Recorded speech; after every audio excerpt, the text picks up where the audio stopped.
새 아이가 있잖아요. 새 아이가 있는데 저희 막내딸이 요즘에 차를 타면 항상 하는 말이 있어요.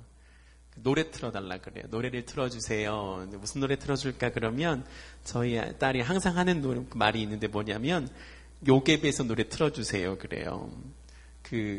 요괴배에서 노래가 어떤 노래냐면 제가 궁금해하실까봐 근데 노래가 좀 우울하긴 해요. 왜냐하면 요괴배에서 누군지 아시죠? 모세의 엄마거든요. 모세의 엄마가 3개월 된 그 모세를 나일강에 띄어보낼 때 그 심정을 노래로 만든 거예요. 궁금해 하실까봐 제가 1절만 딱 담아왔어요. 한번 볼까요?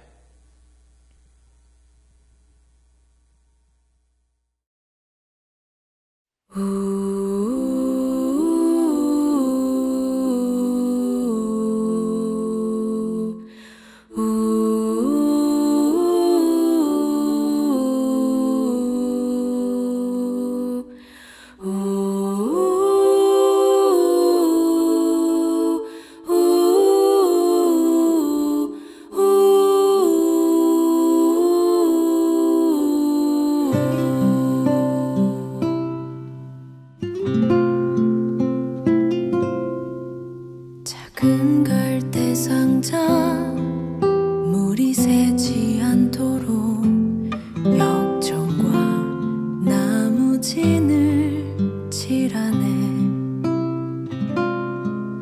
어떤 맘이었을까 그녀의 두 눈엔 눈물이 흐르고 흘러 동그란 눈으로 엄마를 보고 있는 아이와 입을 맞추고 상자를 덮고 가까이에 띄우며 간절히 기도했겠지. 정처 없이 강물에 흔들흔들 흘러내려가는 그 상자를 보며 눈을 감아도 보이는 아이와 눈을 맞추며 주저앉아 눈물을 흘렸겠지. 너의 삶의 참 주인 너의 참 부모이신 하나님 그 손에 너의 삶을 맡긴다.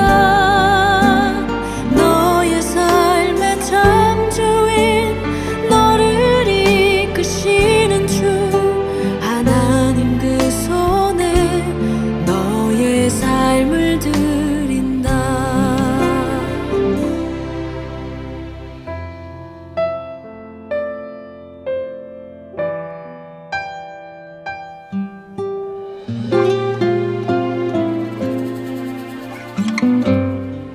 네, 이런 노래예요. 사실 소담이가 저희 막내딸 소담인데 이름이 이 노래를 좋아하게 된 이유가 있어요. 어떤 거였냐면 처음 미국에 와서 유치원 가기 싫다고 대성통곡을 한 날이 있었어요. 유치원 드디어 가기 싫다고 그 일이 벌어진 거죠. 근데 학교 안 보낼 수 없으니까 이 아이를 뭐 어르고 달래고 기도해주고 나중에 결국 윽박질러가지고 차에 태웠어요. 뒷자리 태울 수 없어서 옆자리에 태워놓고 마음이 너무 어려운 거예요. 저도 마음이 너무 어려워서 그냥 제 핸드폰 스마트폰에 있는 뮤직 어플을 딱 켰는데 아무 생각 없이 CCM 파트를 눌렀어요. CCM이라고 되는 카테고리를 딱 눌렀는데 거기에 이 노래가 나오는 거예요. 이 노래가 처음 다 흘러나오는데 처음에 무슨 노래인지도 모르고 이렇게 나오는데 가사를 들으면서 이 갈대 상자에 띄워져 있는 게 모세뿐만이 아니라 우리 가족 전체 같은 거예요. 이 험한 미국의 나일강 같은 곳에 우리를 왜 보내셔가지고 정처 없이 흘러가게 하시는 거야. 뭐 이런 생각이 들면서 막 눈물이 나올 것 같은 걸 겨우 참고 제 딸 손을 꼭 잡아주고 이렇게 운전해서 학교에 데려다 주었어요. 근데 이 딸내미가 이게 좋았나 봐요. 좋았는지 차만 타면 그 노래를 들려달래요. 차만 타면 어저께 들었던 그 노래 나중에 제목을 알려줬더니 요게벳의 노래를 들려주세요. 집에 와서도 저희 집에 그 AI 스피커가 있거든요. 한국에서 가지고 온 거. 거기에 대고 늘 얘기해요. 요게벳의 노래 틀어줘. 그러면 노래 계속 나오고. 계속 들으니까 저희 큰딸이 드디어 반응을 보기 시작했어요. 야, 그 우울한 노래 지겹지도 않냐? 그만 좀 들어. 이러고 난리가 났어요. 근데 진짜 문제는 이거부터 시작이었는데 딸이 물어보기 시작하는 거예요. 엄마가 왜 울어요? 아기를 이렇게 해야 돼서 그래. 그러면은 아기를 왜 그렇게 해야 돼요? 그래서 아기가 엄마, 이스라엘 사람들이 이집트에 왜 살아요? 그 왕은 왜 그랬어요? 질문이 계속 나오는 거예요. 그래서 어쩔 수 없이 우리의 비책을 발동했죠. 이집트 왕자 애니메이션 틀어주자. 이집트 왕자를 찾아가지고 이걸 틀어줬어요. 궁금증이 풀렸을까요? 아니요, 더 생겼어요. 그 다음부터는 계속 또 이러는 거예요. 그 아저씨는 왜 화났어요? 이집트 바로 얘기하는 거예요. 그 다음에는 또 뭐가 나왔냐면, 왜 모세 아저씨는 뱀을 강에다 넣었어요? 우리 딸내미는 그 막대기가 뱀이 됐다 생각 안 하고 뱀이 막대기가 된 줄 아는 거죠. 그러니까 뱀을 모세가 집어서 막대기로 만든 다음에 다시 그걸 이렇게 강에다 집어넣으니까 뱀이 입에서 피를 토해가지고 날강이 피가 되었다. 이렇게 생각하는 거예요. 아무리 설명해도 끝이 없어요. 이 막내딸의 상상력이 엄마를 초월하는 거죠. 그러니까 엄마랑 이 막내딸이 대화하는 거 계속 듣고 있다가 저희 큰딸이 또 반응을 보였어요. 뭐라 그랬을까요? 성경 이야기가 안드로메다로 가네. 이러는 거예요. 저희 막내딸과 엄마의 대화를 들으면서 우리 딸내미가 했던 촌평이 너무 웃겼어요. 안드로메다로 가는 거죠. 성경 이야기가. 아무리 설명해도 안 되니까.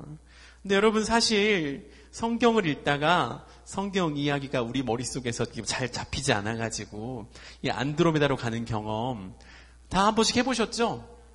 누구나 성경 읽고 싶어해요. 누구나 성경을 궁금해하고 누구나 성경을 더 많이 알고 싶어하는 게 그리스도인입니다. 그래서 우리 새해 되면 늘 새해 소망 1순위가 뭐예요? 올해는 꼭 성경 일독을 해보리라. 성경 통독 1순위에 쓰잖아요. 근데 그대로 되든가요? 늘 창세기부터 시작하죠? 천지창조는 잘 돼요. 그러다가 이렇게 아브라함 괜찮아요. 이삭, 야곱 괜찮아요. 애국까지는 잘 내려갔어요. 이게 이 요셉을 통해 애국까지 내려갔다. 그 다음 뭐가 문제일까요? 홍해를 못 건너요. 홍해 좀 건넌 사람들은 광야에서 쓰러지고 광야하기 끝나고 좀 지낼만 하면 이제 뭐가 나오든가요? 가나안 앞두고 모세가 설교하잖아요. 그 지겨운 제사법 설교하지, 신명기 설교하지. 거기서 다 쓰러지는 거죠 이제. 안 되겠다. 신약으로 가자. 신약 갔더니 뭐가 나올까요? 이놈의 족보가 또 나오네, 이거. 신약에서 끊어지다가. 안 되겠다. 시편으로 가자. 시편 갔더니 졸려요. 늘 1월 전에 모두가 전사하죠, 장렬히. 여러분의 성경 통독은 안녕하십니까? 괜찮으세요? 2월 됐는데 잘하고 계세요? 왜 그럴까요? 왜 이렇게 성경 통독이 힘들어요? 왜 자꾸 읽다가 안드로메다로 갈까요? 사실 우리가 눈으로는 읽지만 마음으로 깨닫기가 너무 어려워요, 성경이. 눈으로는 보이지만, 눈으로는 글씨가 보이지만 내 마음에 그것이 이해되기가 너무 어렵다는 거죠. 그러니까 조금 지나면 율법적으로 정죄하기 시작하는 거예요, 스스로를. 그리스도인이라면서 성경이 왜 이렇게 어렵니? 그리스도인 맞니? 참고 읽어. 이러면서 서로 내가 나 자신을 막 이렇게 정죄하기 시작하는 거죠. 여러분, 오늘 본문 속에서 예수님께서 그렇게 이해되지 않는 것, 그리고 성경을 이해하고 성경의 진리의 세계로 인도되기 위해서 꼭 필요한 존재가 뭐라고 말씀하세요? 누구라고 말씀하시죠? 성령님이라고 분명히 말씀하세요. 그러니까 예수님이 우리의 신앙생활 속에서 필수적으로 꼭 의지하는 한 분이 성령님이라고 말씀하시는 거죠. 근데 요한복음에서 성령님에 대한 소개가 이미 한 번 있었어요. 언제 있었을까요? 요한복음 14장에 나왔어요. 근데 요한복음 14장도 여전히 예수님의 유월절 만찬 자리이고 지금도 제자들과 함께 유월절 만찬을 나누는 자리 속에 있습니다. 사실 성경의 이 요한복음에서 예수님의 마지막 고별 설교가 굉장히 비중이 많은데 그 중에서도 가장 많은 비중이 뭐냐면 성령님에 대한 이야기예요. 14장에서 성령님에 대해서 전반적인 그냥 개론적인 소개를 했다면 이번에는 그가 왜 이 땅에 오셔야만 하고 이 땅에 오셔서 어떤 일을 하시는지에 대해서 설명하고 계신 것이죠. 그분이 가장 자기의 고별 설교 마지막 죽기 전에 제자들에게 하시고 싶은 말씀 중에서 성령에 대한 이야기가 가장 많은 비중을 차지하고 있다고요. 자, 그러면 우리가 성령님에 대한 그분의 소개를 당연히 좀 주의 깊게 들어봐야 되겠죠? 네, 동의하세요? 동의하시면 저 집에 가고요. 동의하시면 계속 얘기하려고요.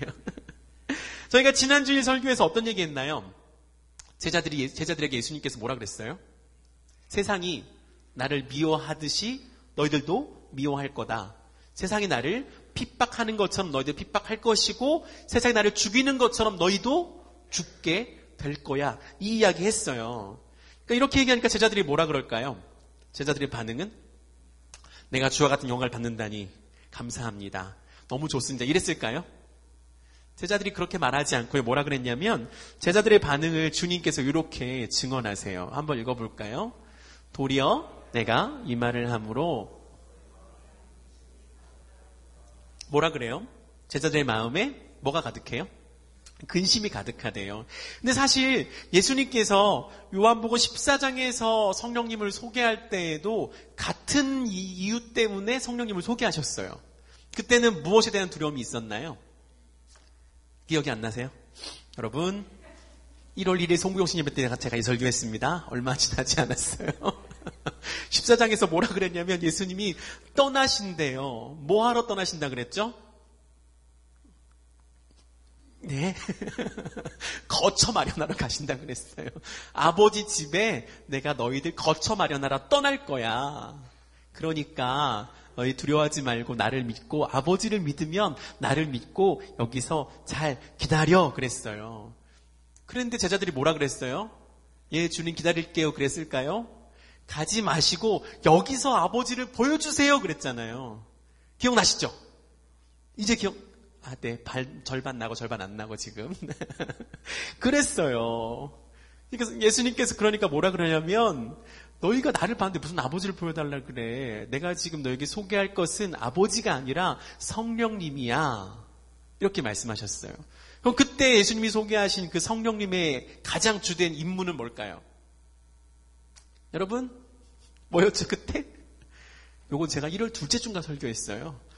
진짜 얼마 안 됐습니다. 요 내용은 뭐였냐면 성령님이 오셔서 하시는 가장 큰 일은 그가 두 번째 보혜사이시기 때문에 첫 번째 보혜사를 늘 떠오르게 해준다 였습니다. 그럼 첫 번째 보혜사 예수님의 역할은 또 뭘까요? 다 까먹었군요. 네. 이건 뭐냐면 예수님이 하나님의 공의의 법정에서 하나님이 재판관이 되시는 그 자리에서 사탄이 우리를 고소해요. 검사로서. 그때 예수님이 우리의 변호사, 우리의 대언자, 우리의 애드버킷으로서 우리의 모든 무죄를 증명하시는 그 역할을 떠올리게 해준다. 이거였어요. 그러니까 두 번째 보혜사 성령님의 역할은 첫 번째 보혜사가 너희에게 있다. 첫 번째 보혜사는 예수님인데 그분은 너희의 변호인이다. 그분은 그래서 너의 모든 사탄의 고소를 무력화하시고 아버지 하나님께 무죄를 판결을 이끌어내시는 분이다. 그분의 죽음으로써, 그분의 십자가로서 요 얘기를 성령님이 해주신다는 거예요. 이제 기억나세요?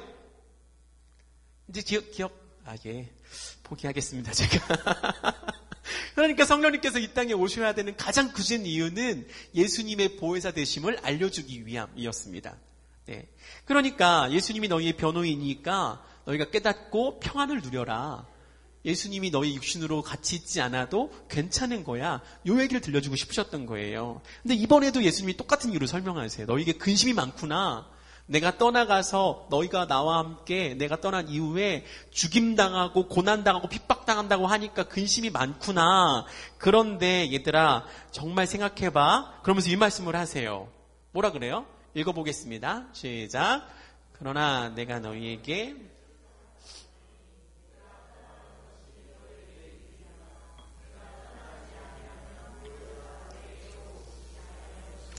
가면 내가 그를 너희에게로 보내리니. 뭐라 그러세요? 예수님께서 내가 떠나가는 것, 내가 육신으로 너희와 함께 있지 않고 더 이상 육신으로 있지 않고 너희 눈에 보이지 않는 것이 왜 유익이래요? 떠나가셔야만 보혜사, 성령님이 오신대요. 참 재밌죠? 예수님이 떠나가는 것, 육신으로 계시지 않는 것을 제자들은 너무나 무서워하고 있는데 이상하게 예수님은 떠나가는 게 너에게 유익이라고 계속 말씀하시는 거예요. 제자들은 예수님의 육신이라도 붙잡고 싶어 해요. 그분의 겉모습이 너무나 중요한 거예요. 그분이 육신으로 옆에 있는 것이 더 기쁘고 즐거운 일인데 예수님은 아니래요. 떠나가는 게 유익이래요. 예수님의 생각이 왜 다를까요? 제가 지난 주간에 아이들 학교에 또 다녀왔어요. 이유가 뭘까요?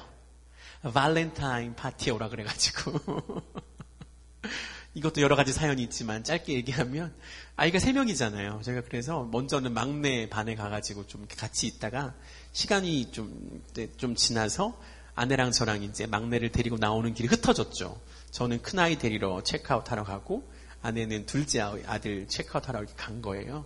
제가 큰아이를 데리고 밖에 나왔는데 아내 얼굴이 별로 안 좋아요.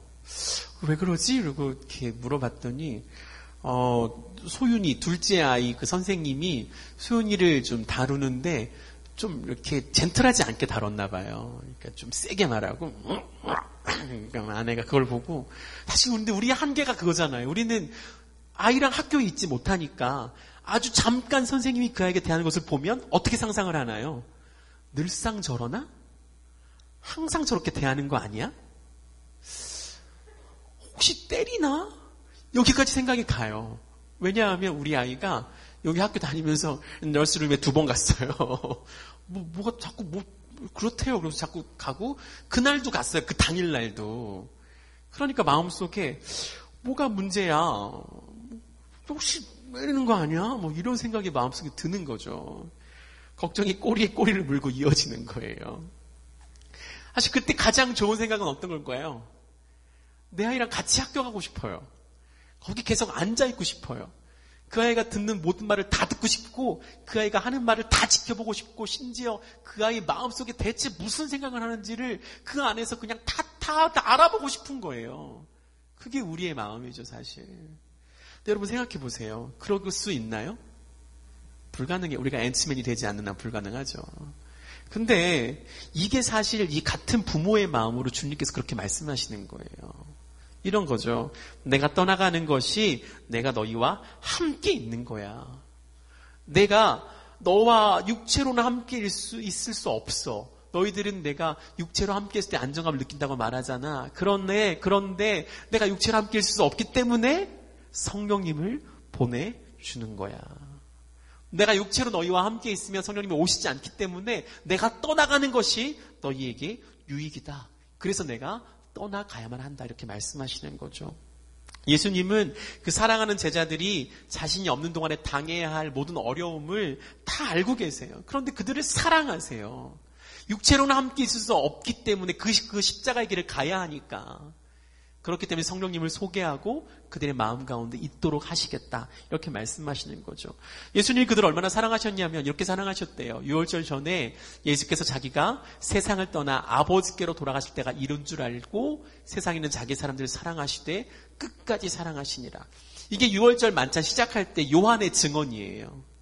예수님이 얼마나 그들을 사랑했냐면 유월절 만찬을 직접 준비하시고 그들이 자기가 떠나신 다음에 당해야 할 모든 것들에 대해서 다 말씀하시고 성령님을 소개하시는 모든 과정을 바라보면서 요한이 스스로 내는 결론이 이거예요. 예수님이 우리를 진짜 사랑하셨구나. 예수님이 정말 우리 제자들을, 그분의 사람들을 너무너무 사랑하셨구나. 그래서 우리에게 성령님을 그렇게 소개하셨구나라는 것을 나중에 깨달았다는 것이죠. 여러분, 제자들을 너무나 사랑하고 그 제자들의 두려움을 공감하시기 때문에 예수님이 나의 영, 하나님의 영, 성령님을 소개하면서 그분을 만나고 곧 누리게 될 것이니 두려워하지 말라 이렇게 말씀하신다는 거예요. 여러분, 우린 늘 두려움을 느껴요. 여러분 마음에 두려움이 어떤 것이 있나요? 이번 달에 경제적으로 펑크가 나면 다음 달 또 펑크 나는 거 아니야? 이런 걱정도 하고. 늘 우리 마음속에는 나를 한 번 힘들게 한 그 사람이 나를 또 힘들게 하는 거 아니야? 나의 배우자, 내 친구, 내 동료들, 나의 형제, 자매, 내 가족들이 나를 한 번 힘들게 했었는데 또 힘들게 하는 거 아니야? 이런 고민 늘 하죠. 사실 저희가 소담이가 유치원 안 간다고 대성통곡하던 날 가장 처음에 들었던 생각은 뭐냐면 이 아이가 학교에서 무슨 인종차별을 당하는 건 아니야? 선생님이 다 아는데 이거를 그냥 방치하는 건 아닐까? 이런 두려움 속에서 아이들을 바라보았었다는 거죠. 여러분, 성령님이 어디서 일하신다고요? 성령님이 일하시는 현장은 두려움의 현장이래요. 내가 가장 두려워하고 가장 무서워하는 바로 그 상황 속에 성령님이 일하기 시작하신다는 거예요. 우리는 두려움 현장에서 늘 생각해요. 예수님에 대해서 오해해요. 용서하셨다더니 이런 상황은 내 죄가 용서받지 못한 것의 증거 아니야? 분명히 용서하셨다 그랬는데 예수님의 십자가가 뭐 이디래? 용서하셨다더니 왜 이렇게 힘든 거야? 난 분명히 벌 받는 거지. 여러분 그럴 때 뭐 해야 돼요? 성령님이 일하시도록 생각을 열어드려야 돼요. 기도하셔야 돼요. 그때 그분이 뭘 떠올리게 하실까요? 그거 아니야. 너희의 변호인이 계셔. 너희의 첫 번째 보혜사가 지금도 역사하시는 거야. 그 생각을 여러분 마음속에 준다는 거예요. 여러분 물론 가장 먼저 필요한 것은 예수님을 만나는 것이죠. 그분과 만나지 않으면 성령님이 오시지 않기 때문에. 여러분 마음속에 깊은 두려움이 있다면 바로 그 시간이 성령님이 일하도록 마음을 열어드려야 할 가장 최고의 순간입니다. 그때 성령님께 간구하시며 그 성령께서 첫 번째 보혜사 예수 그리스도를 떠올리게 만들도록 간구하시는 우리 모두가 될 수 있기를 축복합니다. 성령님께서 두려움의 현장 속에서 일하세요. 그러면 그 두려움의 현장 말고 다른 현장에 대해 또 한번 이야기를 해보고 싶어요. 좀 긴 말씀이지만 요거 아닌데 요것도 아니고 요거 없나 봐요. 말씀 찾아볼게요. 요한복음 16장 8절에서 11절 8절에서 11절 자, 찾으셨어요? 다 같이 한번 읽어보겠습니다. 그가 와서 죄에 대하여 의에 대하여 심판에 대하여 세상을 책망하시리라. 죄에 대하여라 함은 그들이 나를 믿지 아니하며 의에 대하여라 함은 내가 아버지께로 가니 너희가 다시 나를 보지 못하며 심판에 대하여라 함은 이 세상 임금이 심판을 받았습니다. 자, 여러분 첫 번째가 뭐래요? 죄에 대하여 알려주신대요. 그 다음은 의에 대하여 말씀하시고 세 번째는 심판에 대하여 말씀하신대요. 첫 번째를 보면 재밌어요. 분명히 요한복음 14장에서는 첫 번째 보혜사이신 예수님의 역할이 우리의 죄를 사하시고 우리의 무죄를 증명하시는 거였대요. 그런데 두 번째 보혜사이신 성령님은 뭘 하신다고요? 죄에 대하여 우리를 책망하신다. 이상하죠? 분명히 두 번째 보혜사는 첫 번째 보혜사를 떠올리게 하고 그분께로 인도해 준다 그랬는데 첫 번째 보혜사는 죄를 무죄로 만드시는 분이라 그랬는데 왜 두 번째 보혜사 성령님께서는 죄를 드러내신다 그럴까요? 이유가 뭘까요? 생각해 보세요. 우리의 신앙생활, 예수 그리스도를 나의 구주로 고백하고 성령과 함께 정상적으로 그리스도인이 되었다면 여러분이 명목상의 그리스도인이 아니라 정말 그리스도인이라면 신앙생활의 시간이 지날수록 죄를 더 발견하던가요? 의를 더 많이 발견하던가요?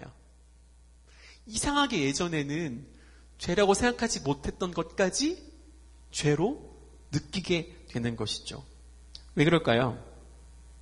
예전에는 하나님께 드리는 것으로 생각했던 것, 우리의 헌금이나 기도나 예배 속에서도 나의 우상을 발견해요. 와, 내가 이걸로 하나님 조정하려고 그랬구나.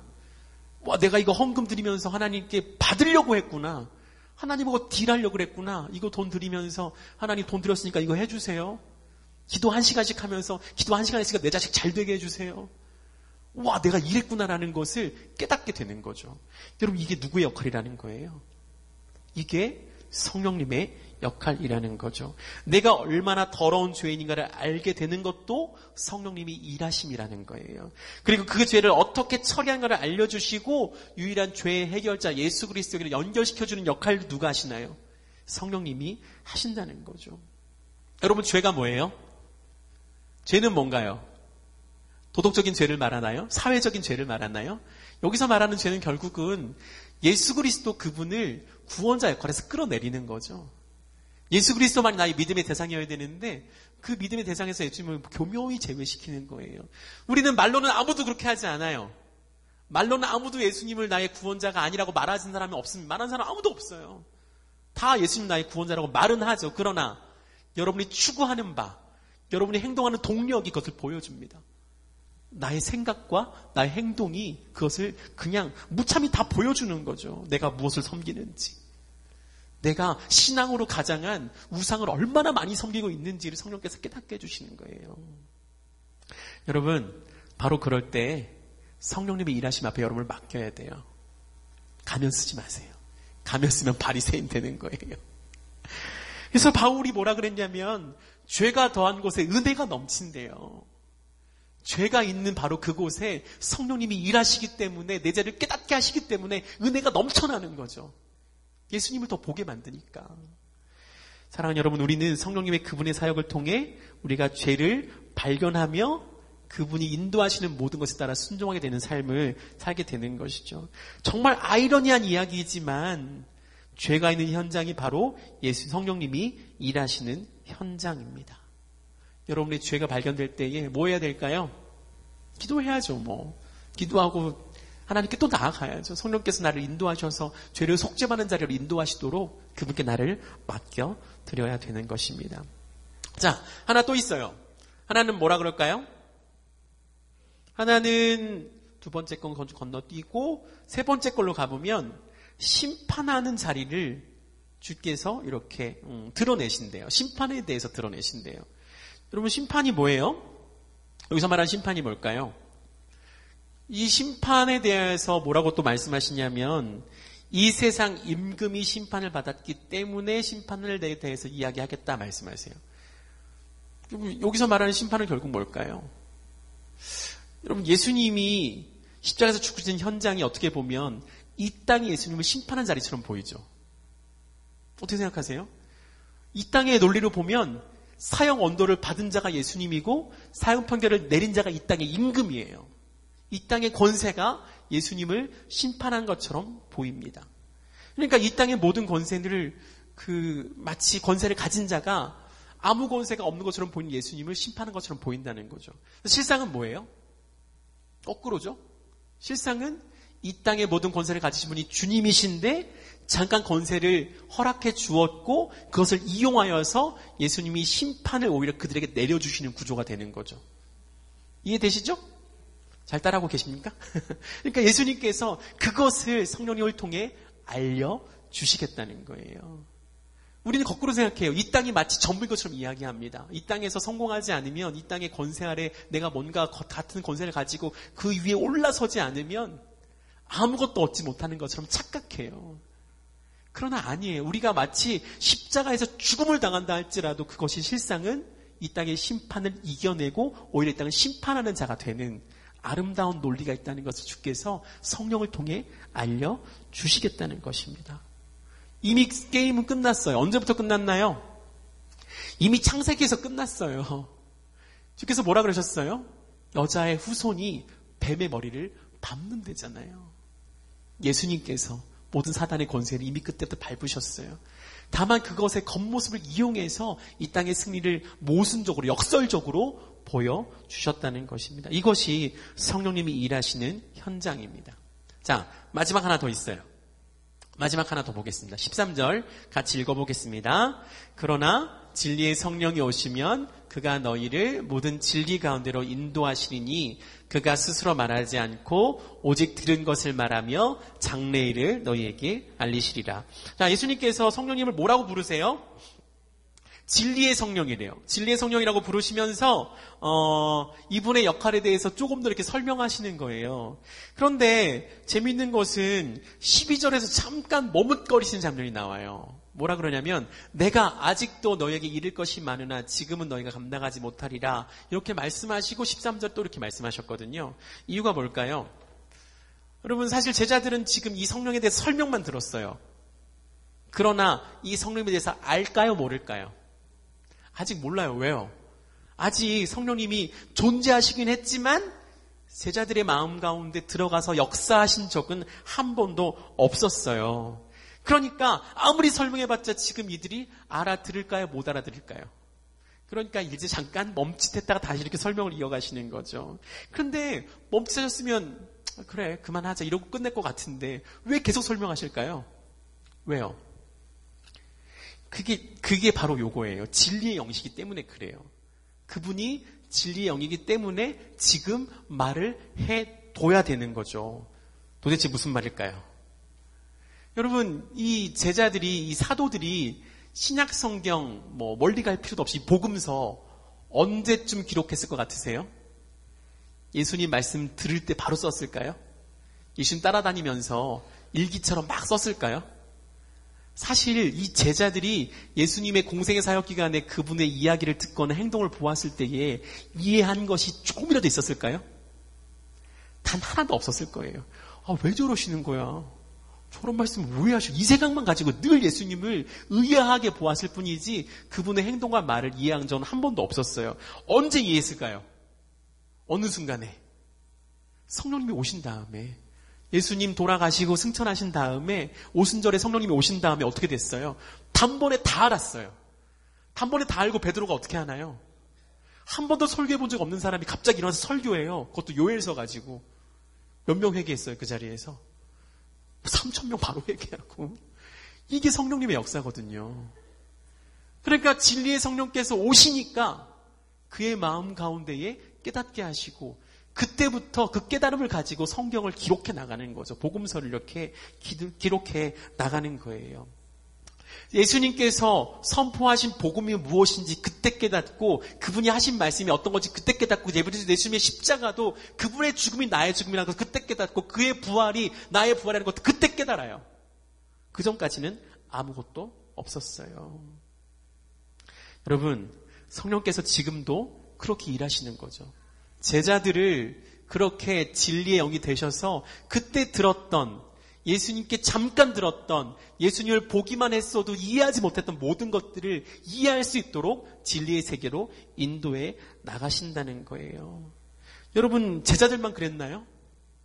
제자들이 기록해 놓은 요 복음서, 요 성경 가지고 그 다음에 모든 믿음의 사람들, 모든 성령의 사람들이 그렇게 살아갔어요. 성령님께서 그를 인도하셔서 말씀을 깨닫게 하시면 거기에 목숨을 걸고 살아갔다고요. 진리의 영이 지금도 그렇게 그들 가운데 역사하셨던 그분이 우리에게도 역사하신다는 것입니다. 여러분, 로버트 멍어라는 사람이 요런 책 썼어요. 한글은 내 마음 그리스도의 집이란 책이고, 영어는 My Heart Christ Home이라는 저 책을 썼거든요. 되게 재미있고 얇아요. 어린이용 소책자도 있어요. 되게 좋습니다. 나중에 한번 꼭 읽어보세요. 요 내 마음 그리스도의 집이라는 책에서 그 그리스도라고 표시되는, 그리스도로 표현되는 그 존재가 사실은 성령님의 역할에 더 가까워요. 여기서 주인공, 나라는 주인공이 정말 우연히 의도치 않게 그리스도를 만납니다. 그리스도를 정말 찰나로 만났는데 주님께서 그들 언제나 그렇죠. 틈을 놓치지 않으시죠. 그래서 뭐라 그러세요? 야, 내가 네 마음의 집에 좀 놀러 가도 되겠냐? 나 좀 초대해 줄래? 그렇게 말씀하세요.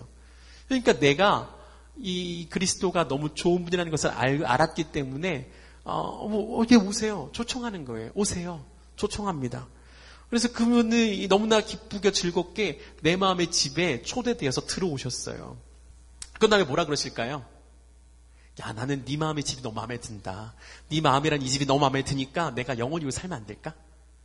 영원히 살면서 내가 너와 모든 것을, 가장 좋은 것을 나누고 싶다. 이렇게 말씀하시는 거예요. 좀 부담스럽죠? 조금 부담스러워서 이 사람이 어떻게 하냐면, 좋습니다. 그러나 제 마음에 다른 방은 건드리지 마시고요. 요 거실에만 계세요. 이렇게 말해요. 거실에만, 거기만 계세요. 그러면서, 그러니까 그분이 그 마음의 거실에 거하면서 어떻게 하실까요? 날마다 나를 불러요. 날마다 나를 불러서 뭐 하시냐면, 일로 와봐. 우리 말씀 나누자. 여기 말씀 봐봐. 여기 보면 예수님의 죽음에 대해서, 부활에 대해서, 죄에 대해서, 사랑에 대해서 늘 불러서 말씀을 나누시는 거예요. 어땠을까요? 이 나라는 주인공의 마음이 너무 좋았어요. 너무 좋아서 그냥 그 말씀을 깨달을 때 마음이 뜨겁고 희열이 느껴지고 너무너무 좋았는데, 조금 지나니까 이분이 좀 부담스러워지기 시작했어요. 자꾸 나를 부르시는데 내가 시간이 없어서 다른 할 일이 너무너무 많았거든요. 내 마음에 다른 방들이 할 일이 너무 많아가지고 거실을 지나갈 때마다 그분이 날 쳐다보시는데 부담스러워 두들 감고 지나가는 거예요. 여러분, 그러니까 조금 지나면 그분과 말씀을 나눌 때 모든 기쁨과 희열이 사라지고 사그라지고 그냥 지겨운 존재가 되어버리는 거죠. 그럼 제가 처음 설교 시작할 때 저희 막내딸 얘기 드렸잖아요. 성경 이야기가 안드로메다로 간다고. 왜 그럴까요? 여러분, 우리가 사실 여기에 문제가 있는 거 아니겠어요? 진리의 성령께서 나를 초청하여 그 진리의 세계를 인도하시기 위해 말씀 나누자라고 말씀하실 때 우리는 뭐라 그래요? 할 일이 저쪽에. 제가 너무 많아서, 너무 바빠서 늘 거기에 우리 핑계가 있는 거예요. 성령께서 우리에게 뭐라고 초청하세요? 함께 읽어보자. 함께 고민해보자. 함께 진리의 세계로 들어가 보자. 함께 예수 그리스도가 그 당시의 사람들에게 그 제자들에게 들려주었던 그 음성을 들어보자. 내가 도와줄게. 내가 인도해줄게. 내가 너를 모든 진리 가운데로 인도해줄게. 내가 그것을 위해 이 땅에 왔잖아. 그 모든 진리로 인도함을 따라 너는 죄도 깨닫고 첫 번째 보혜사인 예수 그리스도를 떠올리게 되고 그로 인한 죄사함의 길로 인도함을 받게 될 거야. 바로 그때 네 마음에 가지고 있는 모든 두려움도 사라지게 될 거야. 나와 함께 해보자. 이게 성령님의 초청이고 그분의 음성이라고요. 여러분 꼭 기억하세요. 우리가 기억하는 모든 믿음의 사람들은 다 이 진리의 성령의 인도하심 가운데 살아갔어요. 그리고 한 가지 더 기억하세요.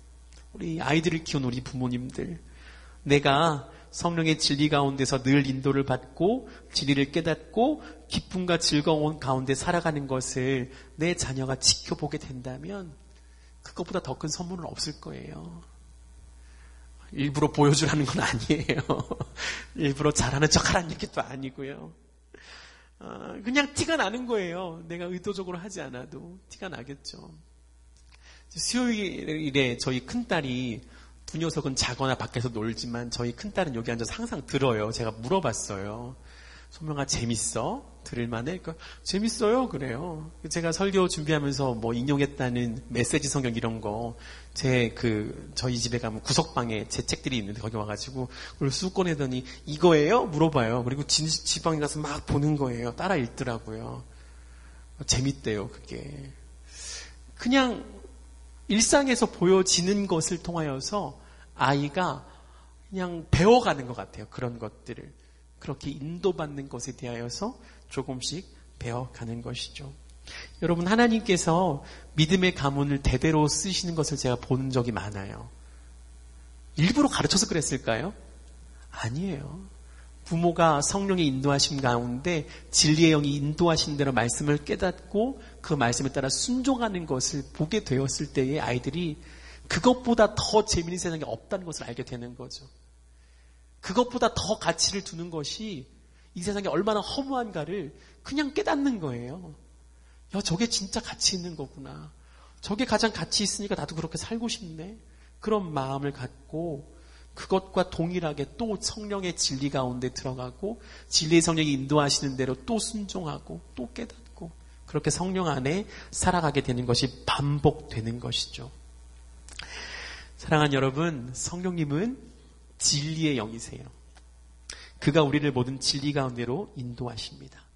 그가 우리를 예수님이 하신 모든 말씀과 행동을 이해하도록 도우시는 거죠. 그것 때문에 예수님을 더욱더 사랑하게 만들어요. 그래서 그분을 닮아가도록 만들어내시는 거죠. 그가 그것을 위해 이 땅에 오셨어요. 그래서 예수님은 자기가 떠나가는 이별을 뭐라 그러냐면 너희 유익을 위한 이별, 아름다운 이별이라고 불러내시는 거예요. 내가 가는 게 진짜 너에게 유익이라고. 내가 가야만 너희가 그 진리의 영과 함께 육신의 나를 이해하는 것이 아니라 말씀으로서 나를 이해하게 될 거라고 그렇게 이야기해 주시는 거죠. 여러분, 두려움의 현장에서, 죄의 현장에서, 그리고 기록된 말씀을 읽는 현장 속에서 늘 이 진리의 성령을 만나십시오. 늘 그분을 경험하시고 늘 기도 속에 그분을 초청해서 그분이 여러분의 마음속에 마음껏 일하도록 내어 드리시기 바랍니다. 그러니까 아직 예수 그리스도를 만나지 못한 사람들에게는 이거 예수님을 만나는 것이 꼭 필요해요. 역시 성령의 역사이기도 합니다. 우리가 그분을 뭐라고 부르든 예수님이라고 부르든 예수의 영이라고 부르든 주님이라고 부르든 성령이라고 부르든 아무런 상관없어요. 우리는 그를 꼭 만나야 하는 것이죠. 그 만남으로부터 우리는 성령께서 우리 마음에 일하는 것을 경험할 수 있게 되는 것입니다. 늘 기도부터 시작돼요. 늘 기도부터 이것이 시작됩니다. 그가 여러분의 죄를 깨우치시도록 기도하시고 하나님의 긍휼이 여러분을 감싸도록 기도하시고, 그리고 그의 죽음과 함께 죽고 그의 부활과 함께 다시 태어나는 기적을 여러분과 제가 늘 일상에서 경험하게 되기를 축복합니다. 우리가 이렇게 찬양하고 좀 기도했으면 좋겠는데요.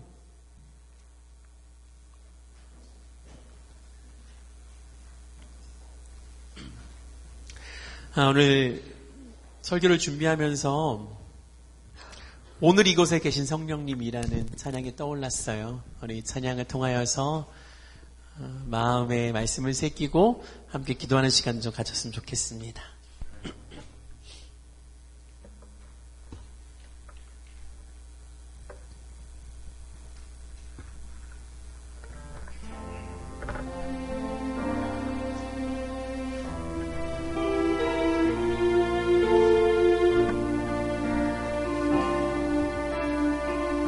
오늘 이곳에 계신 성령님, 오늘 이곳에 계신 성령님, 우리에게 말씀하시고 우리를 가르치소서. 닫힌 우리 맘 열어주시고 주의 빛으로 밝혀 우리를 인도하소서. 다시 한 번 더. 오늘 이곳에 계신 성령님, 우리에게 말씀하시고 우리를 가르치소서. 닫힌 우리 맘 열어주시고 주의 빛으로 밝혀 우리를 인도하소서. 내 주님보다 앞서지 않고 겸손하게 주님의 말씀 기다리니 주님 손에 우릴 드립니다. 사랑으로 인도하소서.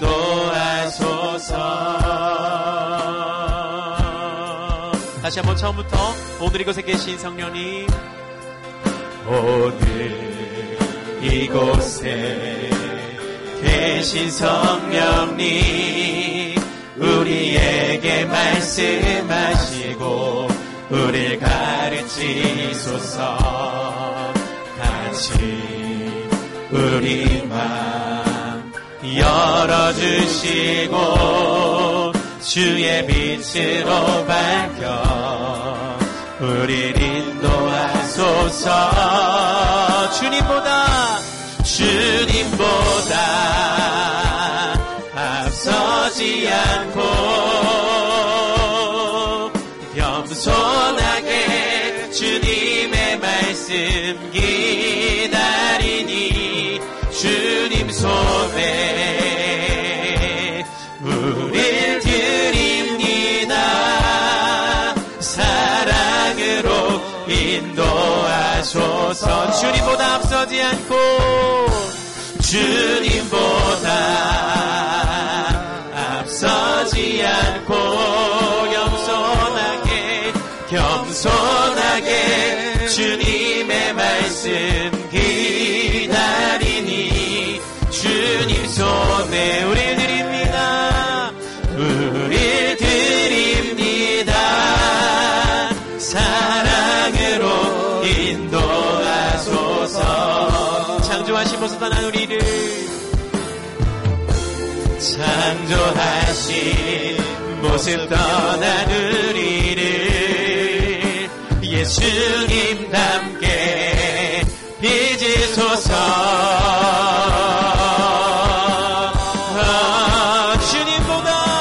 주님보다 앞서지 않고 겸손하게 주님의 말씀 기다리니 주님 손에 우리 드립니다. 우리